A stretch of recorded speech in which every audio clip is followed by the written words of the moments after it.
नमस्कार, इस खास बुलेटिन में आपका स्वागत है। मैं हूं रुचि शर्मा।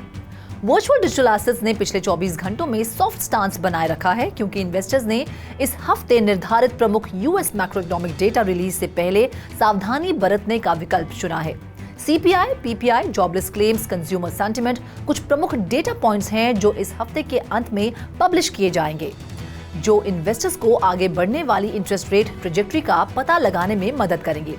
फेडरल रिजर्व ने रेट सेटिंग कमेटी के अपने लेटेस्ट मिनट्स में कठोर आवाज उठाई। उम्मीदें धीरे धीरे 2006 के बाद से शॉर्ट टर्म ट्रेजरी यील्ड में उच्चतम स्तर तक बढ़ रही हैं। मार्केट कैपिटलाइजेशन के हिसाब से सबसे बड़ी क्रिप्टोकरेंसी बिटकॉइन ट्रेजरी यील्ड्स में तेजी की वजह से $30,000 के करीब गिर गई। सबसे पुरानी क्रिप्टोकरेंसी हाल ही में 0.46% की गिरावट के साथ $30,167 पर ट्रेड कर रही थी। Multiple spot bitcoin ETF filing से इन्वेस्टर्स का ऑप्टिमिज्म बढ़ने के बाद पिछले हफ्ते ये 13 महीने के पीक पर पहुंच गई थी, जो $31,500 से ऊपर था। हालांकि जेपी मॉर्गन की एक हालिया रिपोर्ट ने ऐसी उम्मीदों को विफल करते हुए कहा कि स्पॉट बिटकॉइन ETF की मंजूरी क्रिप्टो सेक्टर में ला सकती है। इथेरियम दूसरी सबसे बड़ी क्रिप्टोकरेंसी $1,900 के स्तर से नीचे थी। पिछली बार ये 0.59% की गिरावट के साथ $1,856 पर ट्रेड करती दिखाई दी थी। ऐसा लगता है कि वीडे को इस हफ्ते कड़ी चुनौती का सामना करना पड़ेगा क्योंकि फंडामेंटल लेवल पर बहुत कम समर्थन मिल रहा है, जबकि टेक्निकल इंडिकेटर्स को कड़े प्रतिरोध का सामना करना पड़ रहा है। इस बीच जैसा कि पिछले हफ्ते सूचित किया गया था, 2 वर्षीय नोट की treasury yields interest rate expectations के प्रति अधिक संवेदनशील है। मल्टी ईयर हाइज पर उनकी हालिया वृद्धि से पता चलता है कि ट्रेडर्स फेड को अपने रेट हाइक कैंपेन का विस्तार करते हुए देख रहे हैं। अपकमिंग FOMC मीट में रेट में बढ़ोतरी का क्रिप्टो मार्केट पर नकारात्मक प्रभाव पड़ेगा। पिछले 24 घंटों में ग्लोबल क्रिप्टो मार्केट कैप 1.02% घटकर $1.17 ट्रिलियन हो गई है। दूसरी ओर टोटल क्रिप्टो मार्केट की वॉल्यूम 3.89% बढ़कर $20.59 बिलियन हो गई है। DeFi में टोटल वॉल्यूम वर्तमान में $1.75 बिलियन है और सभी स्टेबल कॉइन्स अब $18.46 बिलियन हैं, जो टोटल क्रिप्टो मार्केट 24 आवर्स की वॉल्यूम क्रमश 8.49% और 89.67% का प्रतिनिधित्व करते हैं। बिटकॉइन का डोमिनेंस वर्तमान में 49.97% है। इसमें 0.08% की वृद्धि दिखाई दी है। टॉप 15 टोकन का बैरोमीटर IC15 इंडेक्स 0.23% कम होकर 40,120 पर आ गया है। इस बीच यूएस का total public debt outstanding $1 trillion से अधिक बढ़ गया, जिसने फाइनेंशियल वर्ल्ड में हलचल पैदा कर दी है, जिसने क्रिप्टो एंथुजियास्ट और फाइनेंशियल एनालिस्ट दोनों का ध्यान आकर्षित किया है। एनालिस्ट का कहना है कि बढ़ता यूएस डेट इन्वेस्टर्स के लिए बिटकॉइन की ओर रुख करने का संकेत हो सकता है, जो एक डिसेंट्रलाइज्ड करेंसी है जो किसी भी सरकार के फाइनेंशियल डिसीजन से स्वतंत्र रूप से संचालित होती है। पंजाब नेशनल बैंक ने एक वर्चुअल ब्रांच PNB मेटावर्स के लॉन्च की घोषणा की है, जिसका उद्देश्य मौजूदा और नए दोनों कस्टमर्स के लिए बैंकिंग का एक यूनिक एक्सपीरियंस प्रदान करना है। PNB मेटावर्स के माध्यम से कस्टमर्स अब बैंक के प्रोडक्ट्स और सर्विसेज जैसे कि बैंक डिपॉजिट्स, रिटेल और MSME loans, digital products, women और senior citizens, do it yourself और गवर्नमेंट फ्लैगशिप स्कीम्स का एक्सप्लोर कर सकते हैं। PNB ने बैंक की मेटावर्स ब्रांच विकसित की है, जहां उसके एस्टीम्ड कस्टमर्स को अपने मोबाइल फोन और लैपटॉप के माध्यम से अपने घरों या ऑफिस से आराम से वर्चुअल एनवायरनमेंट तक विशेष पहुंच मिलेगी। इसके अलावा बैंक अपने डिजिटल अवतार्स के माध्यम से ट्रेडिशनल बैंकिंग एक्टिविटीज करते समय कस्टमर्स को एक इमर्सिव 3D एक्सपीरियंस प्रदान करेगा। इंटरनेट के इस नए फेज में जो साइट्स और एप्स के एक अलग कलेक्शन से लगातार 3D एनवायरनमेंट में विकसित होता है, जहां वर्क से सोशल प्लेटफॉर्म पर जाना ऑफिस से सड़क के पार मूवी थिएटर तक पैदल चलने जितना आसान है, PNB के मैनेजिंग डायरेक्टर अतुल कुमार गोयल ने कहा।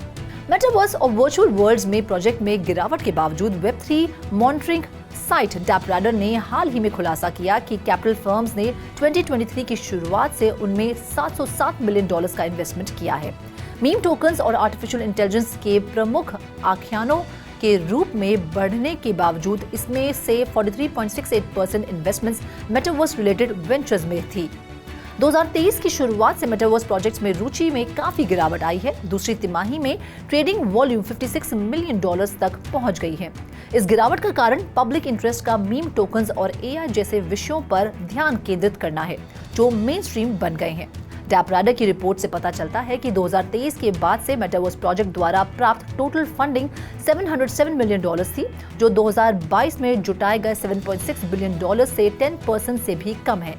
हालांकि मेटावर्स वेब 3 एनवायरनमेंट में एक प्रमुख स्थान पर बना हुआ है, जो कुल मिलाकर 43.68% है।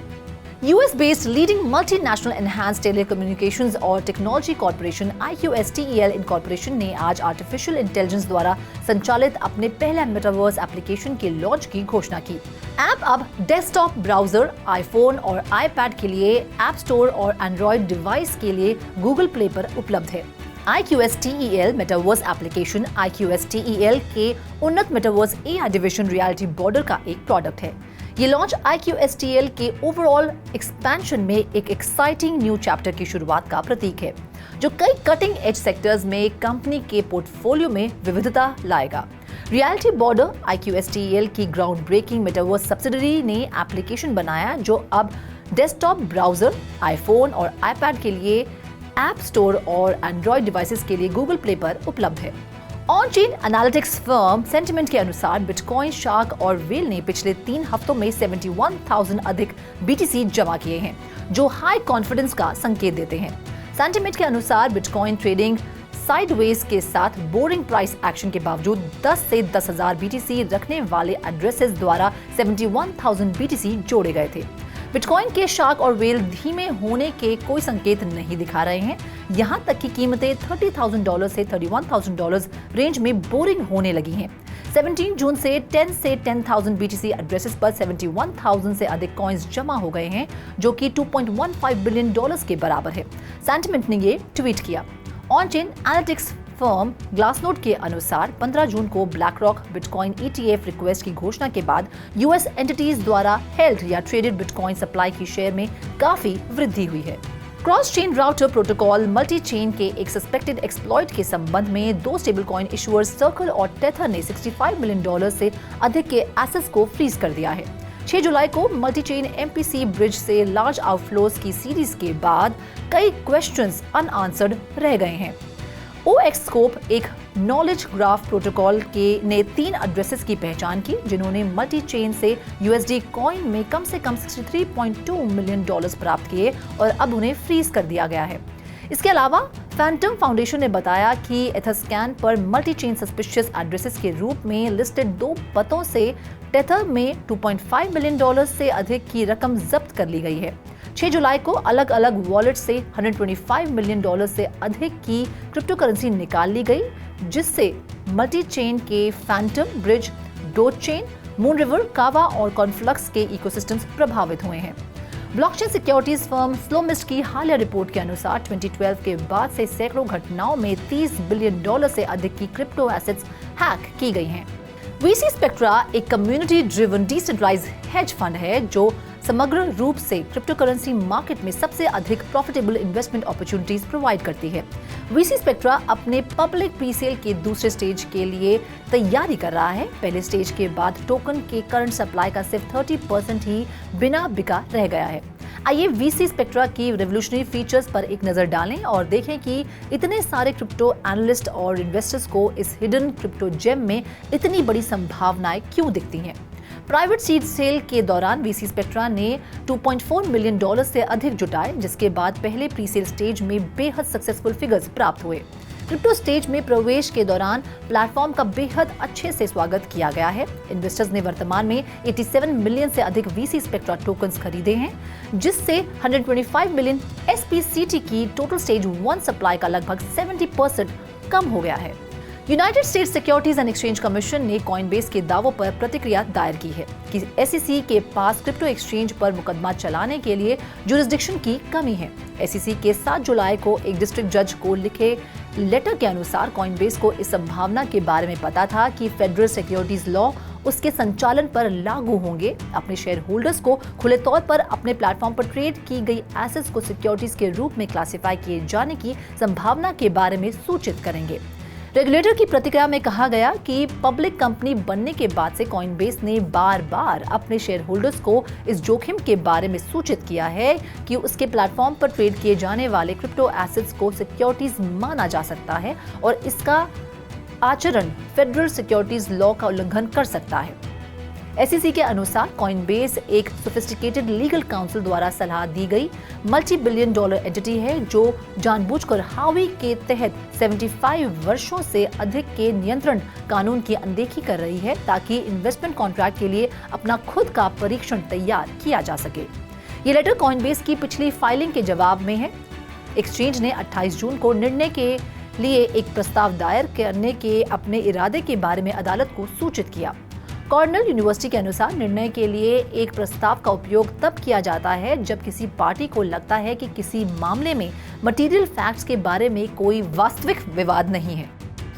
इस साल की दूसरी छमाही में एशिया न्यायालयों ने बिना किसी मुकदमे के क्रिप्टो करेंसी एक्सचेंजेस के लिए नए कानून लागू किए हैं। सिंगापुर और थाईलैंड जैसे कुछ देश कुछ एक्सचेंज प्रोडक्ट्स में धोखाधड़ी के लिए US securities and exchange commission के दृष्टिकोण का पालन करते हैं। हालांकि नॉर्थ अमेरिका के विपरीत एशिया में अदालती लड़ाई के बजाय स्पष्टता पर ध्यान केंद्रित किया जाता है।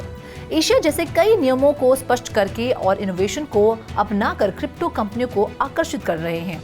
साउथ कोरिया की नेशनल असेंबली ने क्रिप्टो करेंसी इन्वेस्टर्स के इंटरेस्ट को प्रोटेक्ट करने के लिए जून में एक बिल को मंजूरी दी थी। सिंगापुर और थाईलैंड ने भी क्रिप्टो स्टेकिंग सर्विसेज पर रोक लगाते हुए इसका अनुसरण किया। South Korea bill investors protection पर केंद्रित है और इसमें नियम उल्लंघन के लिए जुर्माना और जेल की सजा शामिल है।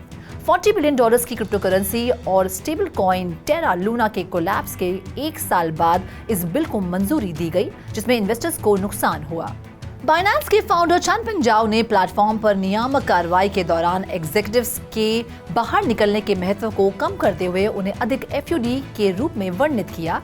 इससे इसकी मार्केट शेयर प्रभावित हुई है। दुनिया के सबसे बड़े क्रिप्टो करेंसी एक्सचेंज के फाउंडर और CEO चैनपिंग जाओ ने कुछ डिपार्चर्स के बारे में अधिक FUD के सामने अपनी कंपनी का बचाव किया। ये स्पष्ट हो जाने के बाद कि कई एग्जीक्यूटिव्स नौकरी छोड़ रहे हैं, पोस्ट किए गए एक ट्वीट में सीजी ने कुछ सालों में क्रिप्टो फर्म की उल्लेखनीय वृद्धि पर प्रकाश डाला और आश्वासन दिया कि वे नियुक्ति जारी रखेंगे। गुरुवार को chief strategy officer Patrick Hillman ने ट्विटर पर पुष्टि की कि वे कंपनी में शामिल होने के 2 साल बाद गुड टर्म्स पर बाइनेंस से बाहर निकल रहे हैं।